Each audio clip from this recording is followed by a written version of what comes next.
Embark on your coding journey with the fundamentals, creating a GitHub repository and seamlessly integrating it with Visual Studio Code. This is where your code finds its version-controlled home.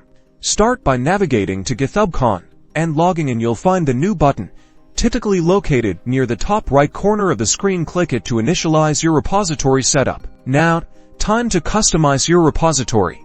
Give it a clear name and decide on public or private visibility. Consider adding a descriptive README to introduce your project. Explore options such as a gitignore file for excluding files and select a license after completion.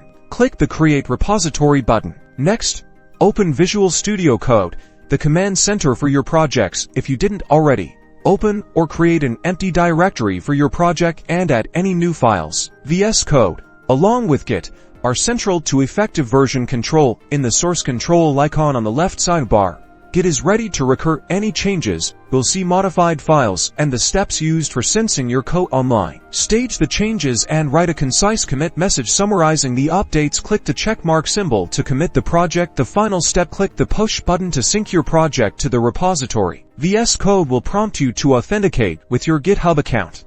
This allows synchronization of changes to the online repositories after the push completes. Go to your GitHub repository to check synchronization. You're done. Your code lives online.